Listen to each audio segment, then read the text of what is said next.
silap dia tak ada buka ni. Nah, ni tahu ni.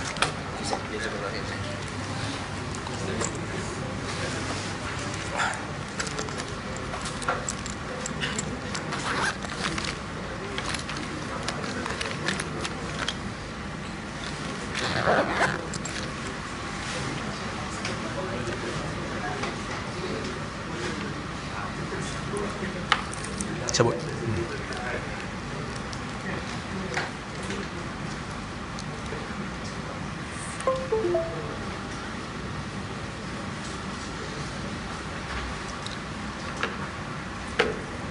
Tes.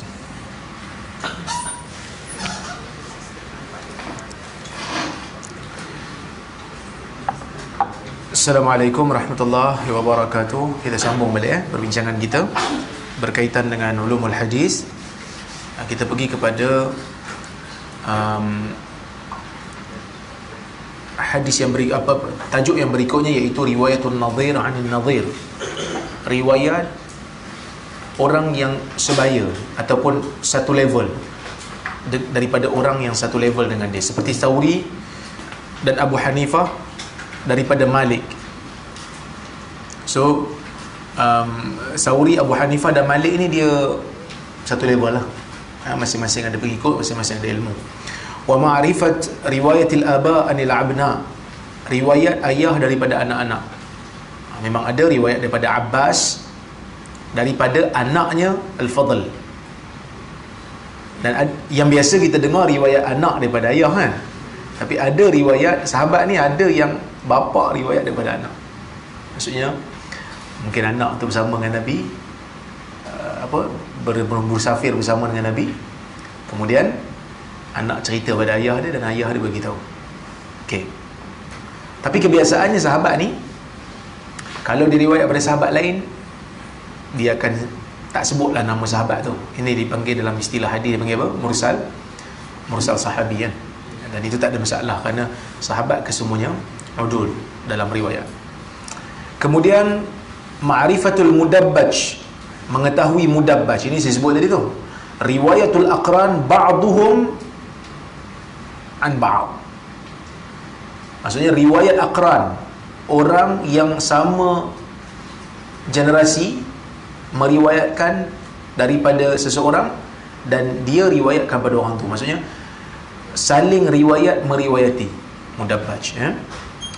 Fa in rawa ahaduhuma 'anil akhar wa lam yarwi al-akhar 'anhu fa ghairu mudabbaj. Kalau salah seorang aja riwayat pada orang lain, yang orang lain tu tak riwayat daripada dia, maksudnya dia tak jadi mudabbaj. Mudabbaj ni mesti syekh riwayat anak murid riwayat daripada syekh, syekh pun ada riwayat daripada anak murid.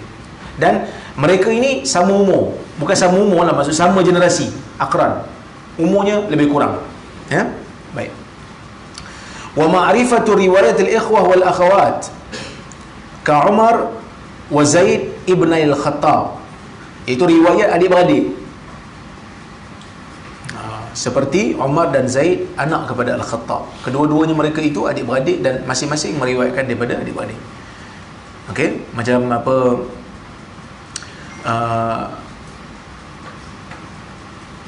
yang tu dipanggil anak dengan ayah, itu Salim dengan Ibnu Umar kan.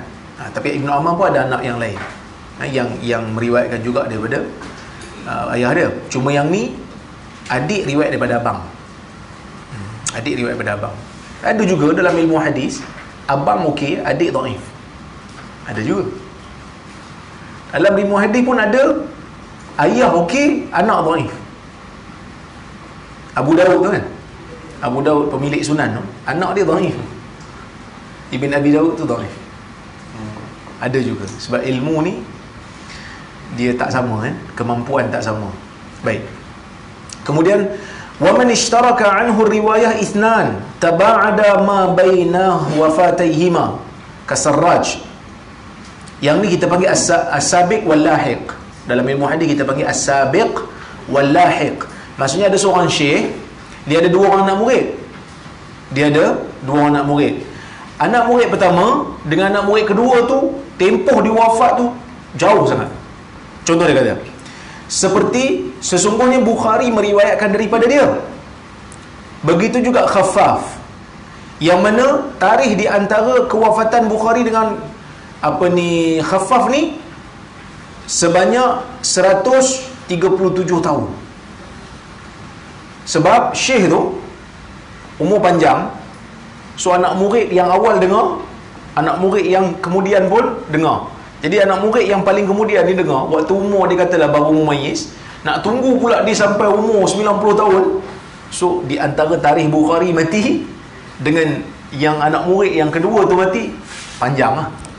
Jadi itu unik lah. Maksudnya dia orang ulama hadis ni buat satu bab unik supaya jangan salah anggap, jangan ingat Khaffaf ni tak riwayat daripada Sarraj. Jangan ingat macam tu dia kata. Dia pernah dengar daripada Sarraj, cuma dia muda masa tu.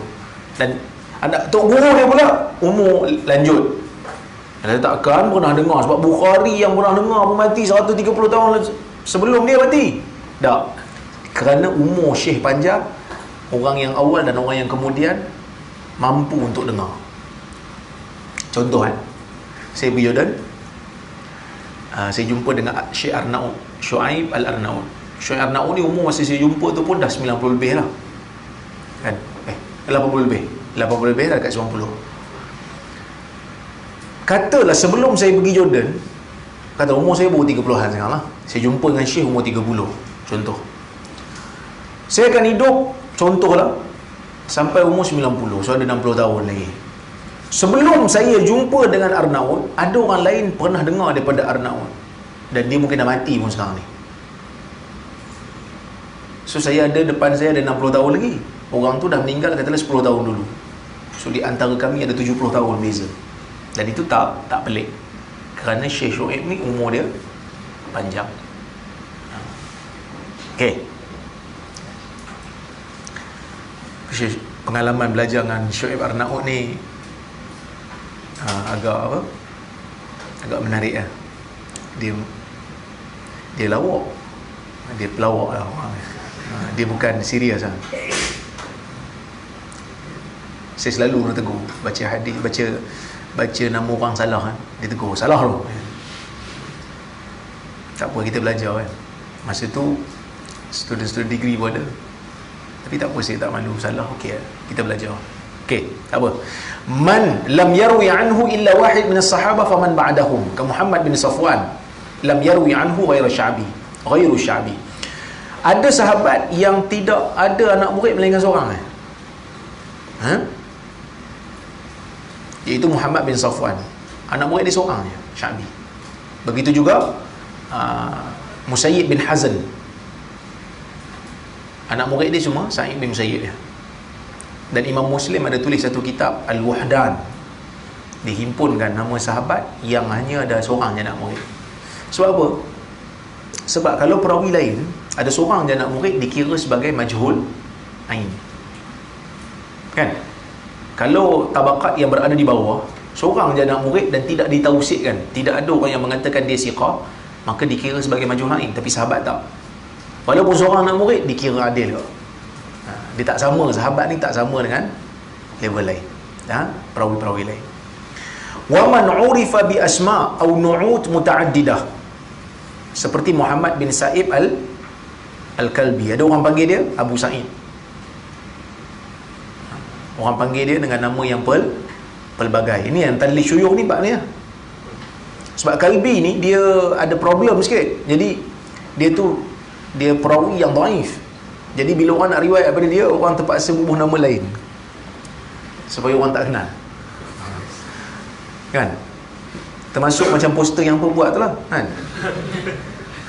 ubah nama Abu Mu'az kan, supaya tak dikenali.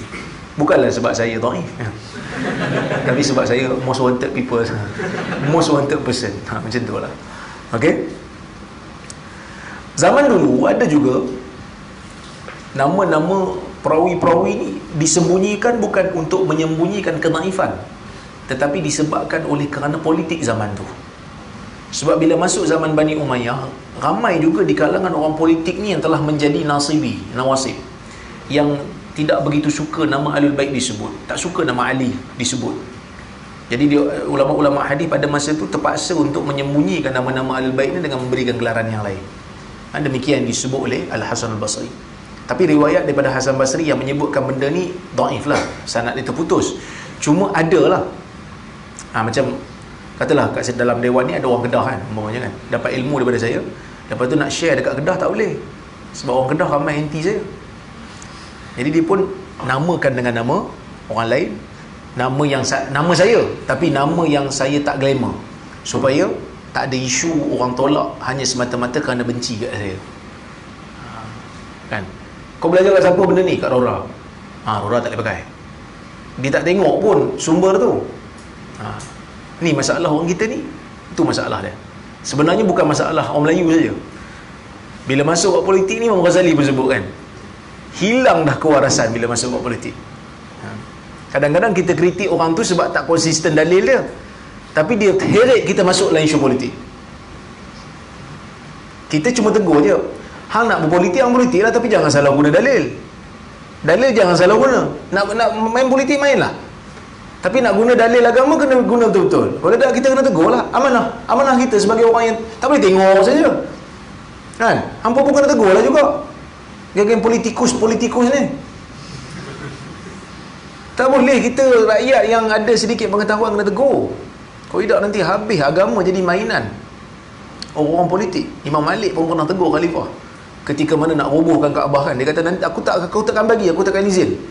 Dia minta fatwa untuk membenarkan. Sepatutnya memang boleh, tapi dia kata aku tak akan izinkan. Kerana apa? Kerana kalau aku benarkan, setiap kali khalifah baru naik, Kaabah akan jadi mainan mereka. Tu Kaabah, bukan dalil lagi. Lama-lama Kaabah akan jadi hilang dia punya kebesaran, sehingga orang tengok Kaabah tak ada rasa apa dah.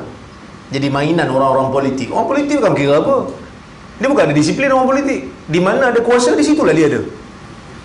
Semalam kawan, hari ni gaduh. Semalam kafir, hari ni Muslim. Kan? Semalam cerai-berai, hari ni dah jadi kawan. Semalam kawan, hari ni dah kafir pula. Itulah orang politik. Sebab tu saya kata, sokonglah kebenaran, jangan sokong orang politik. Dia boleh tanya pula, kat mana kebenaran tu, doktor? Kat mana-mana lah. Kebenaran tu boleh jadi dekat awak, boleh jadi dekat saya, boleh jadi dekat dia, boleh jadi dekat orang tu. Dalam satu-satu isu, tengok mana satu yang betul. Dia ni betul, yang ni tunggang dalil ni. Dan saya tak kata satu puak je, semua puak-puak yang politik ni ada je tunggang dalil. Tegur semua, balun semua. Sebab kita rakyat, kita bos. Dia orang 5 tahun sekali minta kerja kat kita. Betul? Menteri ni 5 tahun sekali minta kerja kat kita, minta kita undi dia untuk naik jadi menteri. 5 tahun sekali hilang jawatan. Kita jadi bos, tapi kita terbalik, kita pula ikut orang politik. Untuk kita menentukan orang politik. Dan berpolitik tak semesti ada parti. Saya kena teruk malam, ada pula orang buat poster pula kan. Saya tegur lah, memang betul, memang tunggang dalil sungguh. Tapi saya tegur lah, hang nak guna nak politik pun boleh, tapi konsisten. Kalau hang kata tak boleh undi orang kafir, tak boleh lah. Pasal apa pula tiba-tiba bila MCA boleh? Pun kafir juga ke? MCA ni tak berapa nak kafir sangat. Kafir juga, anti Jawi juga, anti hudud juga, sama je dua-dua tu. Tapi kalau hang boleh hukum fatwa DAP tak boleh, kenapa MCA boleh? Cuba fikir. Dah Ustaz, yang ni perhitungan politik. Tak kisahlah perhitungan politik, tapi dulu hang kata haram sokong orang bukan Islam. Bukan haram sokong orang kafir yang memudaratkan, tapi hang kata haram sokong orang bukan Islam. Umum tu, haram sokong orang bukan Islam kalau yang lawan dia tu orang Islam. Kali ni hang ubah pula fatwa, dan tak tarik pun fatwa yang lepas. Ni pelik kan? Lepas tu kata kita tak ada, kita ada perjanjian, kita mesti pegang perjanjian. Kita ada perjanjian. Sekali BN kata tak ada perjanjian apa pun, tak ada janji apa pun. Han janji dengan siapa sekarang ni? So saya tak boleh tahan. Mungkin ada orang lain boleh tahan, tapi saya tak boleh tahan kan. Orang lain boleh diam kot, ramai ustaz-ustaz dalam tu, tapi pakat diam kan. Hari ni orang tarik saya, kalau betul nak bahas isu politik, main join politik lah. Habis tu orang apa, bahas isu agama, letak datang orang politik masuk universiti lah, jadi pencerah, boleh bincang isu agama. Tak ada pula kan, dia bahas apa saja pun boleh. Tiba kita nak bincang isu politik, dia suruh kita masuk politik. Tak semestinya. Sejak bila pula hang kena jadi? Sejak bila pula hang jadi sekula ni? Sejak kawan UMNO jadi sekula. Dulu kan kata agama merangkumi keseluruhan, kan? Nak bincang isu politik, apa politik kita kena pakai agama. Jadi orang agama tegur isu politik, kan? Nak bahas isu politik, masuk politik. Ini sekular. Ini sekular. Kita kata kita lawan sekular, ini sekularisme. Pengasingan. Habis tu nak bincang tentang kufur, kena jadi kafir dulu. Orang kafir pun kata, jangan bincang lah pasal kafir-kafir, jadi kafir dulu lah.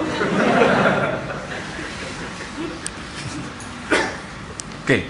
Wa ma'rifatul asma' wal kuna wal alqab. Kena tahu juga tentang nama-nama perawi kuna. Kuna ni kunyah, yang dimulakan dengan Abu. Dan juga alqab. Ada perawi yang dikenali dengan alqab, seperti A'mash. Apa nama sebenar A'mash? Sulaiman ibn Mihran al-A'mash. Dia, laqab dia A'mash sebab dia rabun, dia tak nampak. Ghundar. Tadi kita panggil, kita sebut nama dia Muhammad bin Ja'far. Ghundar. Ghundar tu laqab. Kenapa dipanggil Ghundar? Ghundar ni orang yang bising. Sebab bila masuk dalam kelas hadis dia bising. Maka orang panggil dia Ghundar. Okey. Ada tak kawan kita yang bising kan? Kalau tak ada, dia sunyi je kan, mahalah kan? Ada. Jadi panggil dia Ghundar. Ada yang dikenali dengan kuna, Abu Bakar Siddiq, kan? Abu Bakra. So orang-orang yang dikenali dengan kuna. Ada yang dikenali dengan nama Umar bin Khattab umpamanya. Okey. Itu penting supaya kita tengok aja kita tahu nama sebenar dia apa. Okey. Wa ma'rifat mufradatu zalika wa man ishtahara bil ism dunal kunyah wa aksuhu, dan mengetahui yang seumpamanya. Seperti contoh, ada perawi yang terkenal dengan nama, ada perawi yang terkenal dengan kunyah. Ada. Dia nama dia tak dikenali sangat, kunyah dia dikenali. Ada perawi nama glamour, kunyah tak apa kenal. Omar, apa kunyah dia? Abu Hafs. Tapi tak berapa dikenali sangat, tak disebut sangat dalam hadis. Ibnu Mas'ud, Abdullah Ibn Mas'ud, apa dia punya kunyah?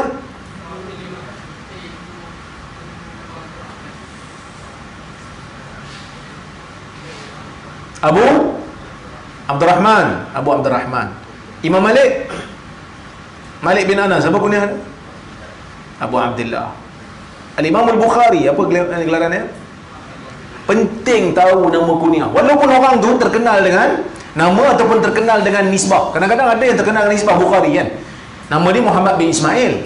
Sebab dia orang Bukhari yang panggil Bukhari. Penting tu sebab apa? Saya pernah ada pengalaman berbahas dengan satu orang. Saya kata, hadis ni riwayat Al-Imam Tirmizi dan hadis ni dhaif. Dia pun tak puas hati. Pandai-pandai dia cakap hadis dhaif. Kalau hadis tu dhaif, takkan Imam Tirmizi riwayatkan? Hadis tu hadis apa? Hadis tu glamour dalam masyarakat Melayu. Hadis pasal orang hafal Quran boleh bagi syafaat. Tengok hadis tu. Saya tak lama ni, saya pukul 3 saya kena berhenti sebab sahabat saya sedang nazak di hospital. Dia sebut nama saya kena pergi. Nama ku diseru.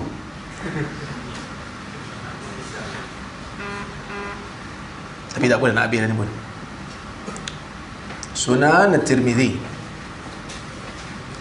halalahu haramahu, Quran wajabat.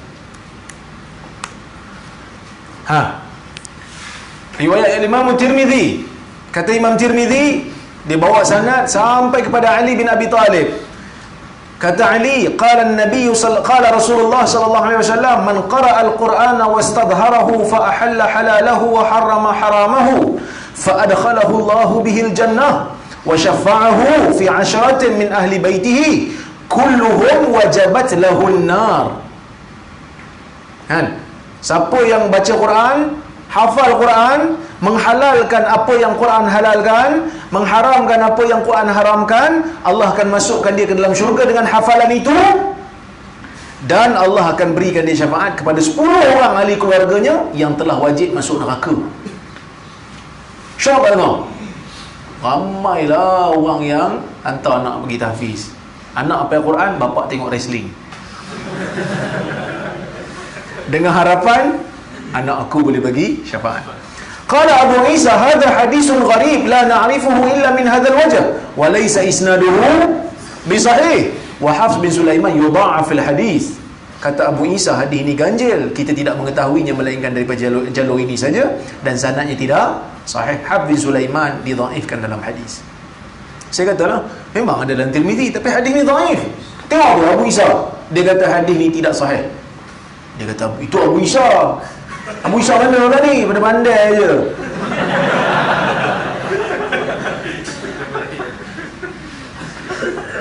Kan? Sebab tu kan kita kata, sebab tu saya kata dia memang bangang ni cuma, tapi jangan pakai sampai habis. Kita pakai sikit-sikit. Dia macam kredit lah, takkan top up nak pakai semua kan, pakai sikit-sikit. Sebab top up tu boleh lama, tahan seminggu kan. Data tu jangan habiskan kan. Macam tu lah bodoh tu, bodoh jangan pakai habis. Abu Isa tu Tirmizi lah. So kita kena tahu dulu. Sebab tu penting mengetahui kunyah. Lepas tu saya bagi tahu kat dia, Abu Isa tu Tirmizi lah yuk. Dia macam, oh iya ke? Nama dia bukan Tirmizi eh? Tirmizi tu gelaran dia. Dia duk ingat Tirmizi tu mesti tulis kat situ, qala Tirmizi. Okey? Mengetahui kunyah dan juga laqab. Wa man wafaqa ismuhu ismu abi, sesiapa yang namanya sama dengan nama ayahnya, Muhammad bin Muhammad. Ada juga nama dia dengan nama ayah dia sama. Itu memang budaya Arab jugalah. Sebab kalau orang putih dia panggil junior lah kan, junior dengan senior. Tapi orang Arab tak, dia Muhammad bin Muhammad. Okey. Wal mu'talif wal mukhtalif. Apa mukhtalif dan mukhtalif? Itu nama perawi sama dari sudut ejaan, tetapi tak sama dari sudut bacaan. Ejaan sama, bacaan tak sama. Contoh macam salam dengan salam, ada beza. Salam dengan salam. Ubad dengan ibad, tak sama. Tapi ejaan sama. Itu dia kata mattafaqa fil asma'i khattan wa ikhtalafa nutqan. Dari sudut sebutan lain. So kena tahulah cara nak sebut nama. Macam mana nak tahu? Kena buka kitab tarajim lah. Ada kitab khas Mu'talif wal Mukhtalif, ada, yang ditulis oleh Daraqutni. Dia ajar kita cara untuk sebut. Tapi kita kena tahu juga kemahiran untuk memahami benda tu. Contoh kadang-kadang bila dia ajar kita sebut tu, dia tak sebut huruf tu, dia ada tambah. Contoh macam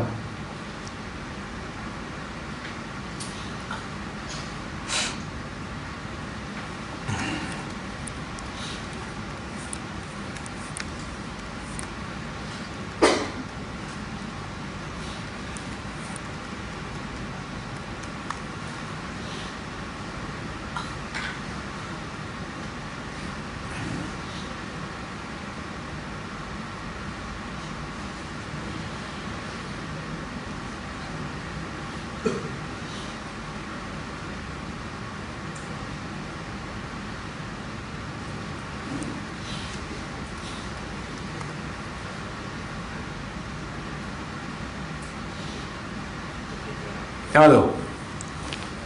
Sorry.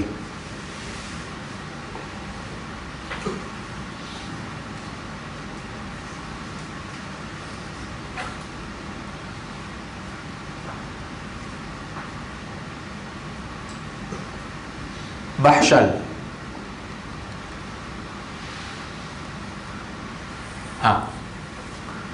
Kita tak tahu nak baca macam mana kan? Ni bacaannya Bahsyal. Dia ajar cara Ibn Hajar ni, Taqrib Tahdhib Ibn Hajar. Dia ajar kita cara nak baca bi fathil muwahhadah. Maksudnya apa? dengan memfathahkan muwahhadah, unul muhmalah, dan ba'daha shin mu'jamah. Padanya dan selepas dia ada shin yang mu'jamah. Tak tahu baca kan? Ke tahu? Biasa jumpa lagi kita Arab kan, tapi kita biasanya ignore je lah, tak faham. Perkataan Arab ni, huruf dalam bahasa Arab kita panggil huruf hijaiyah kan? Betul? Alif, ba, ta, sa, jim, ha, kha.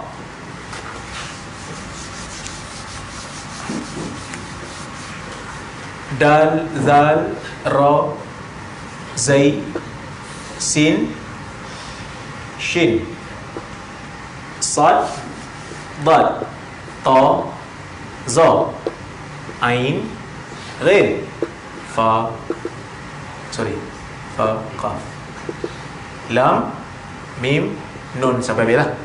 Lepas tu ada ya. Betul? Ada huruf yang sama bentuk, yang bezanya titik, bilangan titik. Ni 1 titik, ni 2 titik, ni 3 titik, ni pun 2 titik. So ini satu kumpulan ni. Ni 3 ni dengan 1 ni satu kumpulan. Sebab yang membezakan dia, sebab ya ni kalau disambung dengan huruf lain dia jadi sama tak macam ni kan? Kan? Kalau tak sambung yang lain sikit. Okey. Dia ada titik. Yang bezakan dia jenis bilangan titik. Kalau 1 titik dia panggil muwahhadah. Kalau 2 titik dia panggil musannah. Kalau 3 titik dia panggil musallasah. So 1 titik muwahhadah, musannah, musallasah. Kalau kat sini musannah tahtiyah. 2 titik dan di bawah. Boleh?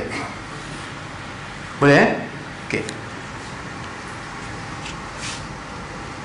Ini pun sama sebab dia beza titik. Muwahhadah dengan musannah. Kenapa tak sebut je huruf tu? Sebut je lah ba. Bil ba kan senang. Zaman dulu tulisan tangan. Kalau tulisan tangan boleh baca ba, boleh baca ya, boleh baca sa. Betul? Setuju? Kan? So ni yang menyebabkan dia kata kalau letak kat ujung ni muwahhadah, kita fahamlah ba bukan ya, sebab dia 1 titik. Okey. Kemudian ada huruf yang bezanya ada titik dengan tak ada titik. Okey. Ni. Yang ni memang tak perlu dibezakan sebab dia jim. Jim ni tak ada yang sama dengan dia, jim. Yang sama ha dengan kha. Kha dengan ha. Ini lebih kurang sama. Jim tak ada. So dia tak payah bezakan. Ha tak ada titik. Kha ada titik. Dal tak ada titik, zal tak ada titik. So dal dengan zal kan lebih kurang sama. Dal, zal. Bezanya cuma titik kan? So macam mana nak bezakan ni?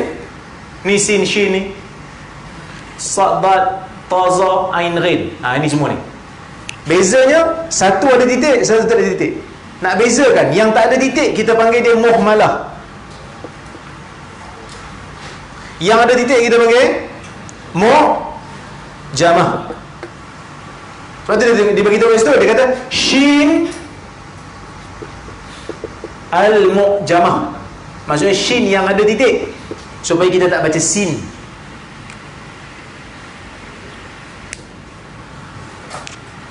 Okey? Boleh? Ke dapat sebelum ni tahu, dah tahu dah? Tak kan? Dah tahu kan? Biasa dia akan ajar cara macam mana nak baringkan. Dia kata bikasril muwahhadah. Maksud kita baca dengan kasrahkan ba. Wa sukunul muhmalah, dan kita sukunkan ha yang tidak bertitik, ba'daha shin mu'jamah. Okey. Macam ni, al-Hawti bi fathah al-ha al-muhmalah, ha yang tidak ada titik, wa sukun al-waw ba'daha muhmalah, selepas dia ta yang tak ada titik, bukan za yang mu'jamah, ta yang muhmalah. Okey. Tak boleh faham lah ke saya faham tuan-tuan? Al-muttafiq wal muftariq. Muttafiq wal muftariq ni nama dia sama dengan nama perawi lain, tapi orangnya lain. Nama dia dan nama ayah sama, cuma orang je lain. Okey. Wa ma tarakkaba minhuma wal mutasyabih. Mutasyabih ni pelik sikit. Mutasyabih, kalau tadi mu'talif dengan mukhtalif, nama dia dengan nama orang lain sama eja tapi beza baca. Yang mu'talif dengan muftariq, muttafiq dengan muftariq, nama dia dengan nama perawi lain sama, cuma orangnya beza. Yang ni mutasyabih. Mutasyabih ni nama dia dengan nama perawi lain sama, cuma nama ayah dia dengan nama perawi lain hampir sama, tapi cara baca lain.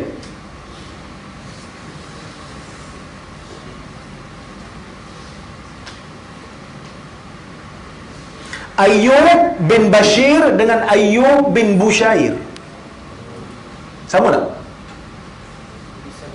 Tulisan sama, tulisan ayah, tulisan nama ayah dia sama, tapi seorang baca dengan wazan fa'il, seorang baca dengan wazan tasghir, fu'ail. So Bushair dengan Bashir, Ayyub bin Bashir dengan Ayyub bin Bushair. Ini mutasyabih. Ada juga nama bapa depa sama, nama depa, nama perawi tu sama dari sudut, hampir sama dari sudut tulisan, tapi lain dari sudut bacaan. Hampir sama. Contoh, Suraij bin Nu'man dengan Shuraih bin Nu'man. Satu sin dengan jim, Suraij, satu lagi Shuraih, shin dengan ha. Kedua-duanya bin Nu'man. Itu pun mutasyabih juga. Wal mansub ila ghairi abi, yang dinisbahkan kepada selain daripada ayahnya. Bilal ibn Himamah, dikatakan ni Bilal bin Rabah, tapi dia dikenali juga dengan nama Bilal ibn Himamah, yang mana Himamah tu nama mak dia. Ada perawi yang memang dinisbahkan kepada emaknya, kalau emaknya itu daripada kabilah yang lebih dikenali daripada ayahnya. Okey.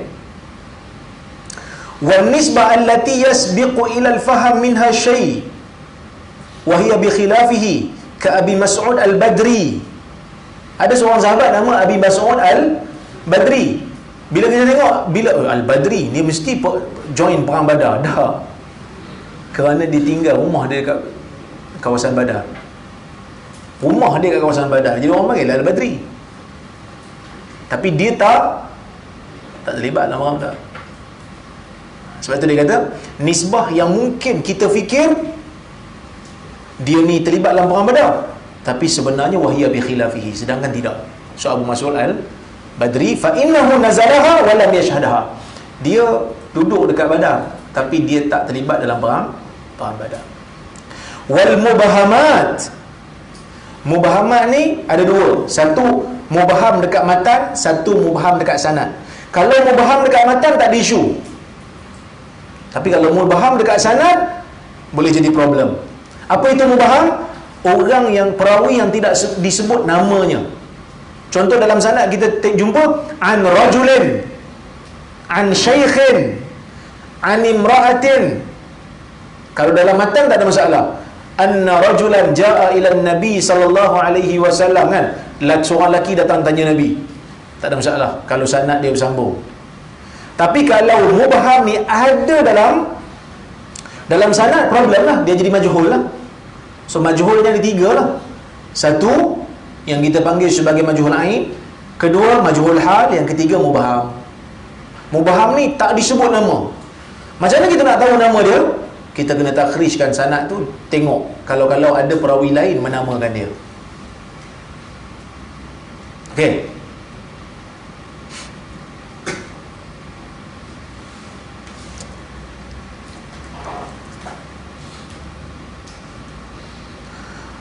Wat tawarikh wal wafayat. Kena tahu tarikh lahir, tarikh peristiwa dan juga tarikh wafat. Kenapa kena tahu tarikh wafat? Ibn Ma'in kata, "Idza tahamtum bi syaikh fahasibuhu bisinnain." Apabila kamu menuduh, tak percaya pada seseorang syekh, maka hitungilah apa yang disebut itu dengan melihat kepada dua tarikh, iaitu tarikh perawi dan tarikh gurunya. Sebab itu Ibn Hibban ada bawa satu kisah, seorang qas, seorang penglipu lara membaca sebuah hadis dalam masjid. Dia kata, telah bercerita kepada kami guru kami Khalid bin Mi'dan. Dia pun tanya, siapa Khalid bin Mi'dan? Dia pun tanya kepada orang yang baca tu, bila kau jumpa dia? Aku jumpa pada tahun sekian-sekian di Armenia. Aku tengok yang tipu, dia mati 2 tahun sebelum tu, dan dia tak pernah pergi pun Armenia. So kata lah, kan? Jadi kita tahu tarikh-tarikh lahir dan tarikh wafat ulama ni. Macam ada dulu sahabat saya cerita, dia kata apa, Ibn Taymiyah ni punya teruk sampai Imam Ghazali pun tak puas hati dengan dia. Imam Ghazali mati bila?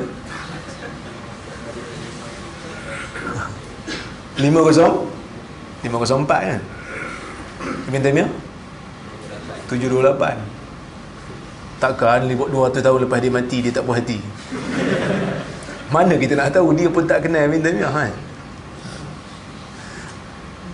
Wa ma'rifatu thiqati wad du'afa wa man ikhtulifa fihi fayurajjah bil mizan.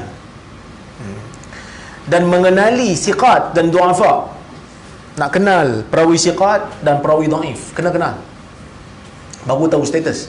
So bila kita nak nilai sesebuah hadis, pertama sekali step ni, nak pengalaman saya lah, bila saya nak nilai sesebuah hadis, pertama sekali himpunkan sanad. Selagi banyak yang mungkin kita himpun dulu sanad tu sebanyak yang mungkin. Lepas tu buat syajaratul isnad, buat pokok sanad sebanyak yang mungkin. Okey, bila dah buat, baru pergi pada step yang ketiga. So himpun dulu, lepas tu buat pokok sanad, lepas tu baru step ketiga. Apa step ketiga? Mengenali perawi. Kena pasti dulu perawi. Kalau dalam sanad dia ada perawi yang muhmal, disebut Muhammad aja, kena carilah Muhammad tu Muhammad apa. Kalau dalam sanad tu disebut Sufyan je, kena pasti Sufyan tu Sufyan apa. Dan baru kita tengok status dia. Lepas tengok status seorang-seorang, kena tengok pula sanad bersambung ke tidak. Tengok tarikh lahir, tengok dia ni pernah masuk ke dekat negeri syekh ni, ataupun syekh ni pernah pergi ke tempat dia. Kena tengok. Kalau tidak ada masalah, baru tengok kepada ilal, syaz, syuzuz dan illah. Baru tengok syuzuz. Buka kitab ilal pula, tengok Abu Hatim kata apa, Daraqutni kata apa. Dan ada kes yang hadis zahirnya nampak sahih, tapi sebenarnya bermasalah. Zahirnya memang nampak sahih, tapi sebenarnya bermasalah. Macam mana nak tahu bermasalah? Ulama hadis yang akan kesan, ulama ilal akan kesan. Okey.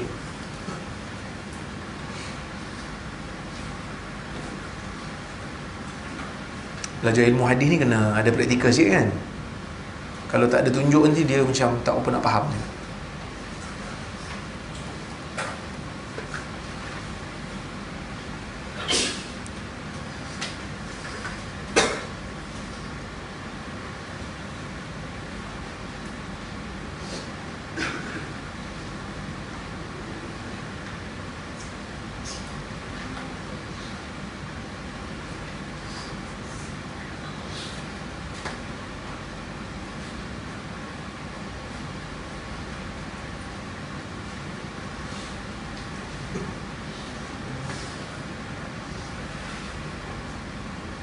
Tengok.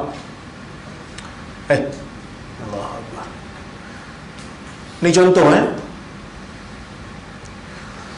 Qala Ibn Abi Hatim wa sa'altu abi an hadisin rawahu Ibnu Abi Dhi'b an Usaid bin Abi Usaid an Abdullah bin Abi Qatadah an Jabir an Nabi SAW man taraka al-jum'ah thalathan min ghairi darurah faqad tubi'a ala qalbih. Hadis ni sahih daripada jalur yang lain, cuma jalur ni je dia tanya tentang jalur ni, sanad ni. Aku bertanya ayahku tentang hadis riwayat Ibn Abi Dhi'b daripada Usaid bin Abi Usaid daripada Abdullah bin Abi Qatadah daripada Jabir daripada Nabi. Hadis ni lah. Qala abi, ayahku berkata, itu Abu Hatim, wa rawahu Darawudi an Usaid an Ibn Abi Qatadah an abihi an Nabi SAW. Qultu fa ayyuhuma ashbah, yang mana satu yang paling yang lebih betul, yang betul lah, yang paling tepat, yang hampir tepat. Qala Ibn Abi Dhi'b ahfaz min Darawudi wa ka'annahu ashbah wa ka'anna Darawudi lazimat tariq. Dia kata Ibn Abi Dhi'b lah, sebab Ibn Abi Dhi'b ni lebih kuat ingatan dia. Inilah yang lebih tepat, dan seolah-olah Darawudi lazimat tariq. Okey. Tengok kat sini ada hadis, satu hadis riwayat daripada seorang madar. Itu madar ni kita panggil apa? Seorang perawi yang hadis tu berhimpun pada dia, sanad tu dia seorang, iaitu Abdullah bin Abi Qatadah. Abdullah bin Abi Qatadah ni ada pada sanad pertama dan ada pada sanad kedua. Cuba tengok, nampak tak ni? Abdullah bin Abi Qatadah di sini. Ibn Abi Dhi'b meriwayatkan daripada Ibn Abi Dhi'b meriwayatkan daripada Usaid Usaid adalah madar. Ibn Abi Dhi'b meriwayatkan daripada Usaid daripada Abdullah bin Abi Qatadah daripada Jabir. Manakala Darawudi meriwayatkan daripada Usaid daripada Abdullah bin Abi Qatadah daripada ayahnya, itu Abu Qatadah. Sekarang ni hadis ni riwayat siapa? Riwayat Abu Qatadah ke riwayat Jabir? Kita nak buat kesimpulan tu lah, kita nak buat keputusan. Sebab tak boleh kata dua-dua betul. Sebab dia datang daripada satu orang, Usaid. Madarnya sama. Kalau satu sanad, perawinya totally different dengan sanad yang kita ada, tu lain cerita. Ni perawinya sama, Usaid. Madarnya satu. Bila madar satu, kita kena tengok lah mana satu yang betul. Kalau ada bukti dua-dua betul, lain cerita. Tapi sekarang ni mesti salah satu biasanya. Sebab tu anak kepada Abu Hatim ni, Ibn Abi Hatim ni tanya ayah dia, mana satu yang betul? Abu Hatim kata Ibn Abi Dhi'b lah betul. Dua-duanya okey perawi ni. Tapi dia kata Ibn Abi Dhi'b lah betul. Pasal apa betul? Sebab dari sudut ingatan Ibn Abi Dhi'b lebih siqah. Dan ada satu lagi masalah dia kata. Darawudi ni mungkin lazimat tariq. Dia mungkin dia ni luzum tariq. Tahu luzum tariq? Melazimi jalan. Apa melazimi jalan? Melalui jalan yang biasa. Sebab anak Abu Qatadah ni biasanya riwayat pada Abu Qatadah. Jadi dia tak apa ingat, biasanya anak Abu Qatadah lah kot sumber dia. So dia main riwayat ikut tekaan dan sangkaan dia, sedangkan salah. Sebab tu dalam hadis ni, kalau ada dua sanad, satu madar ada dua sanad, satu jalan masyhur, satu lagi jalan ganjil, dua-dua perawi tu martabat sama, dari sudut hafalan sama. Nak pilih jalan yang masyhur ke jalan yang ganjil? Masyhur. Ganjil lah. Jangan ambil yang masyhur. Kerana yang masyhur ni berkemungkinan perawi tu tak ingat. So diikut jalan yang biasa. Diikutlah sanad yang biasa yang masyhur. Tapi orang yang ikut jalan yang ganjil, tak mungkin dia akan bawa jalan yang ganjil seperti ini melainkan bila dia ingat. Jadi satu, kalau ada dua sanad, satu madar, satu masyhur, satu ganjil, kita ambil yang ganjil. Kerana yang ganjil menunjukkan dia ingat. Kalau yang masyhur ni siapa-siapa pun boleh bawa, dia tak ingat kan? Anak Abu Qatadah, Abu Qatadah lah.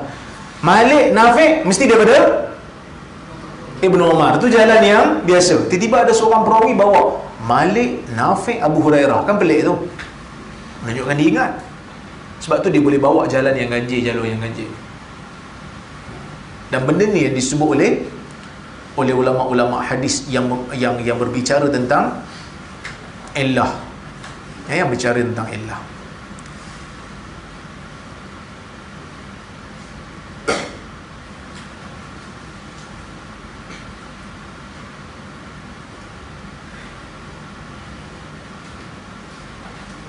Okey.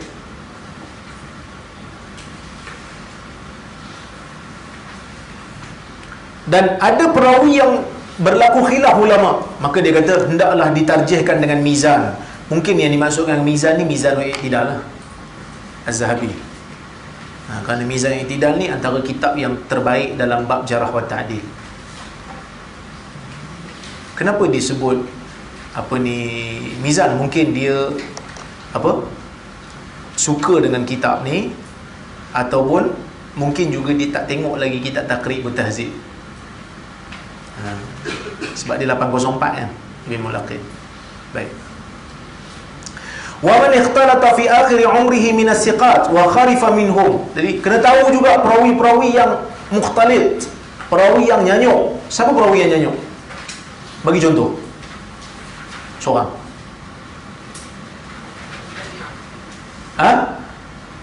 Itu mak tabah bakar ini nyanyuk sebelum mati. Ya, Hisham bin Urwah. Tapi sebenarnya tak sampai tahap nyanyuk lah, dia taghayyur, ingatan dia lemah sikit. Lagi Abu Ishaq As-Sabi'i, perawi besar tu, perawi Sahih Bukhari, tapi akhir hayat dia nyanyuk. Lagi Sa'id bin Abi Arubah, Husain bin Abdul Rahman. Ini semua ni perawi-perawi yang nyanyuk. Dalam Sahih Bukhari pun ada perawi yang nyanyuk. Dan saya telah menulis dalam satu tugasan assignment, Syekh kami suruh buat, pensan masa tu, Marwiyatu al-Mukhtalitin fi Sahihain. Memang ada riwayat yang mana Imam Bukhari meriwayatkan daripada perawi nyanyuk, yang mana anak murid tu memang riwayat daripada Syekh tu waktu dia nyanyuk. Memang ada. Habis tu tak sahih lah riwayat tu. Sahih. Imam Bukhari dia kan di antara metod Bukhari kan intiqaan. Dia akan pilih. Dia kata walaupun nyanyuk, aku akan pilih yang betul-betul dia ingat. So riwayat yang Imam Bukhari pilih daripada anak murid, yang riwayat daripada Syekh yang nyanyuk, akan diambil dan akan ditimbang dan akan dipilih yang mana yang bersesuaian dengan riwayat yang dia riwayatkan sebelum nyanyuk. Imam Bukhari akan terima.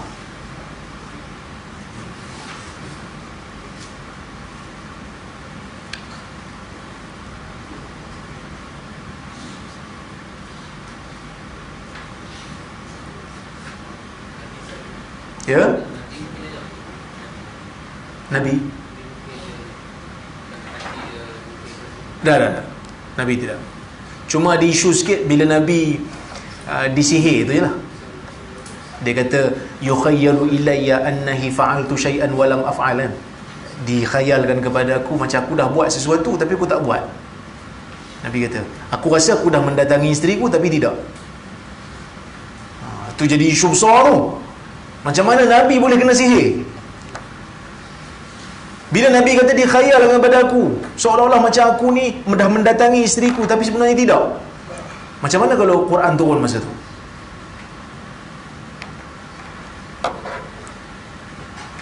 Nabi lupa. Macam mana?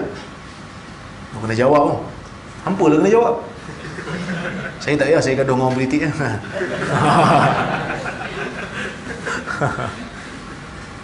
Dia sebenarnya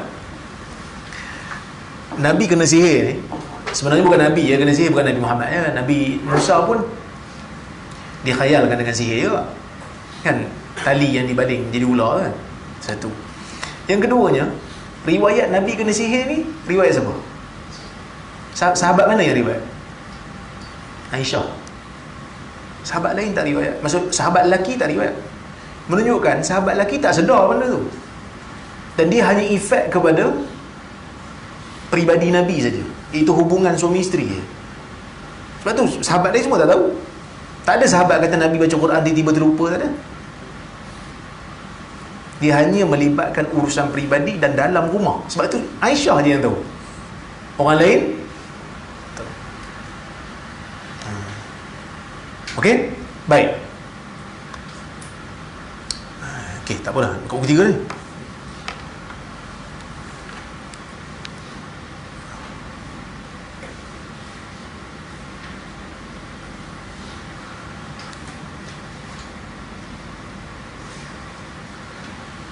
Okey. Faman rawa qabla dhalika anhum qubil wa illa fala. Siapa yang riwayat sebelumnya diterima, jika tidak, tidak. Wa man ihtaraqat kutubuhu aw zahabat fayarji'u ila hifzi fasa. Ada orang yang terbakar bukunya ataupun hilang, maka dia merujuk kepada ingatannya, maka dia ingatannya buruk. Wa man haddatha wa nasiya summa rawa anha amman rawa anhu. Ada juga orang ni dia riwayat pada anak murid dia. Anak murid dia baca riwayat tu depan dia, dia kata macam, aku baca ke riwayat ni? Tok Syekh dah baca. Tak apa, baca kat aku. Anak murid dia baca balik riwayat tu kat dia. Dia baca hadis tu daripada anak murid dia, daripada dia sendiri, daripada, faham tak? Saya baca hadis daripada Abu Hurairah daripada Nabi.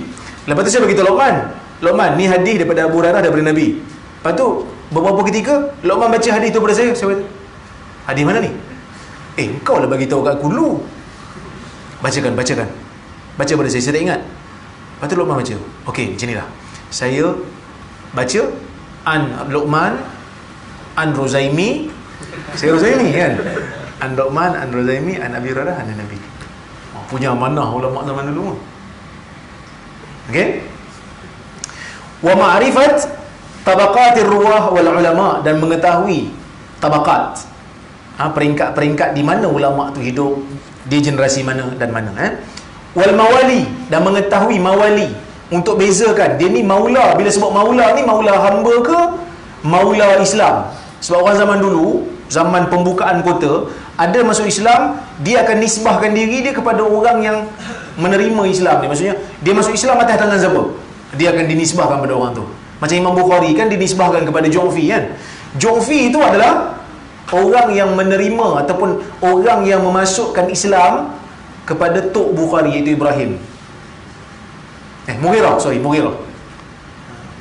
Faham Lepas tu digelar Al-Ju'fi. Ada maula yang memang bekas hamba.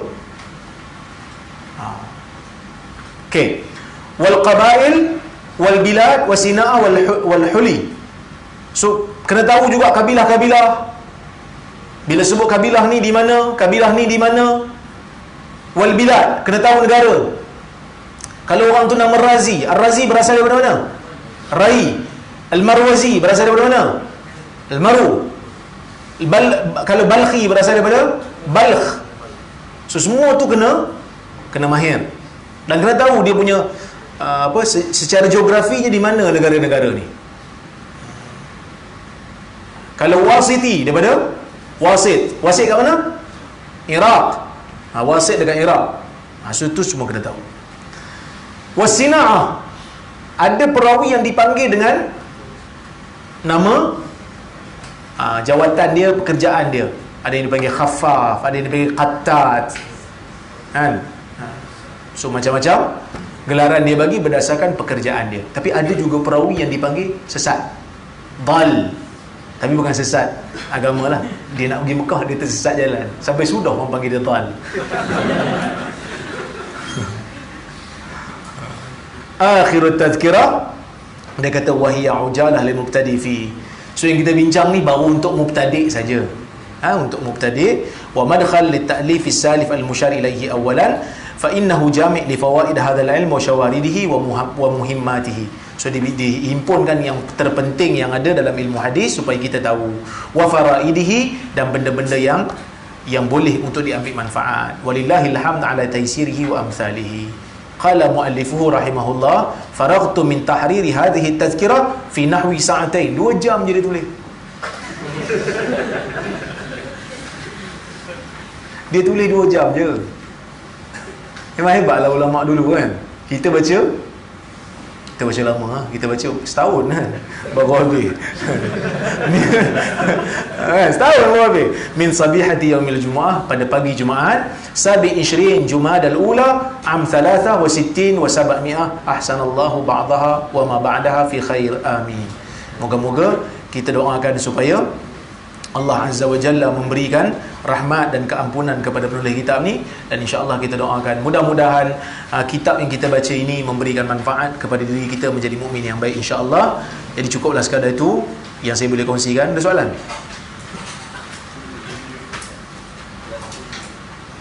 Ha?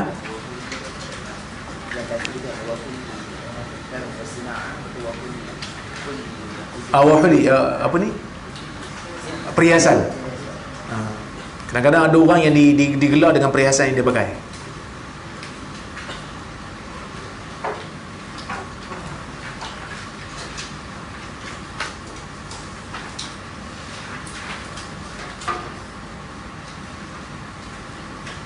Okey? Tak ada soalan? Faham semua ke? Tak faham semua?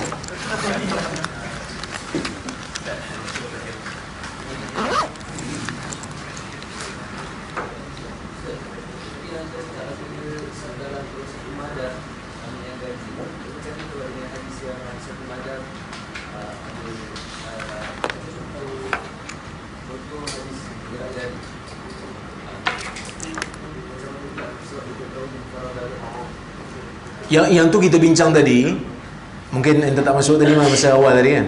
Kita belajar kita bincang pasal ziyadatus siqat. Yang mana ziyadatus siqat ni tidak diterima secara mutlak. Ada yang diterima, ada yang ditolak. Maka dalam isu ni, Zaidah bin Qudamah telah melakukan tafarrud dengan ziyadah menggerakkan jari. Maka majoriti ulama tidak menerimanya sebagai tambahan yang betul, tetapi mazhab Maliki menerima. Ini semua kembali kepada ijtihad.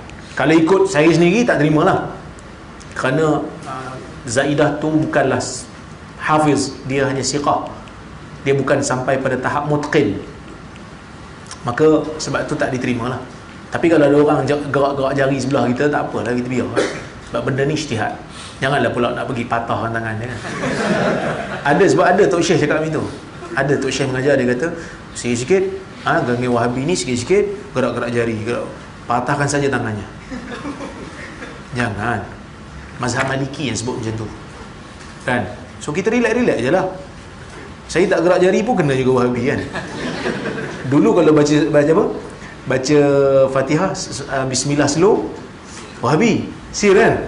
Sekarang ni lepas video ada seorang Habib tu baca Fatihah slow Bismillah, dia slow sikit. Nampak sangat dia orang ni bukannya ikut ilmu, tapi lebih kepada ta'assub. Bila tokoh dia buat, dia akan bela, walaupun dia rasa benda tu awalnya tak betul. Ibn Rajab mencela golongan dalam Jami' Ulum wal Hikam. Dia kata berapa ramai manusia yang asalnya tak setuju, tapi oleh kerana tokoh dia sebut, maka dia bela semampunya. Ada satu kadang-kadang itulah, kadang-kadang sifat kita kena sifat berhati-hati pak. Jangan cepat sangat. Sebab ada satu kisah Syekh Muhammad Ghazali. Syekh Muhammad Ghazali ni hebatlah seorang ilmuwan daripada Mesir kan, guru kepada Qaradawi kan. Ada anak murid dia bagi tahu, Syekh, apa pandangan Syekh pada ni isu ni? Dia kata, pandangan tu mengarut je. Tapi ada tulisan ni. Dia pun baca. Min himar katab hai. Ni keldai mana tulis ni? Hadha al-Imam Syafi'i. Naam, al-Imam Syafi'i. Dia tak sedar dia telah menghimar kan Al-Imam Syafi'i. Iya.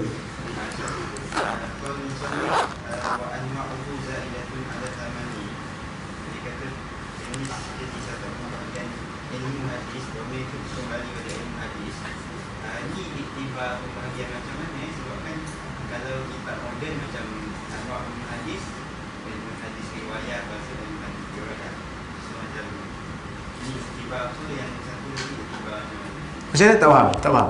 Kan anwar buku zaidatun ala thamani, bagai-bagai ilmu hadis itu lebih daripada 87. Oh, okey. Yang kita bincang tu semua bahagian pembahagian. Tiada berapa nombor dalam tazkirah tu?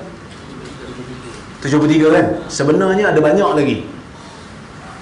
Dia maksudnya dia bahagikan ilmu hadis. Ilmu hadis ni cabang-cabang ilmu.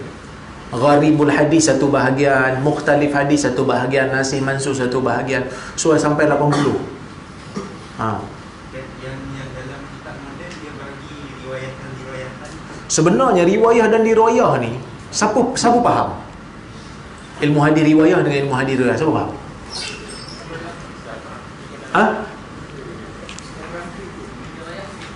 Apa beza ilmu hadis riwayah dengan ilmu hadis dirayah?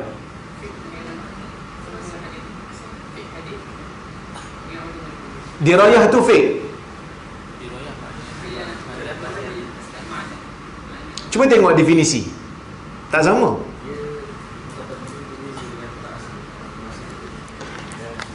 Tengok yang Ibn Hajar sebut. Ya.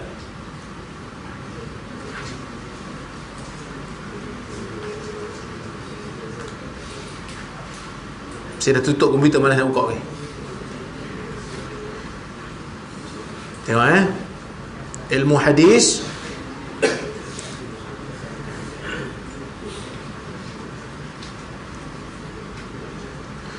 hadis dirayah فهو العلم بقواعد يعرف بها أحوال السند والمتن من حيث القبول والرد أو هو القواعد المعرفة بحال الراوي والمروي وعلم الحديث دراية يوصل إلى معرفة المقبول من المردود بشكل عام. Ni bukan faham ni. Ni betul-betul ilmu hadis ni. Ilmu hadis riwayah pula.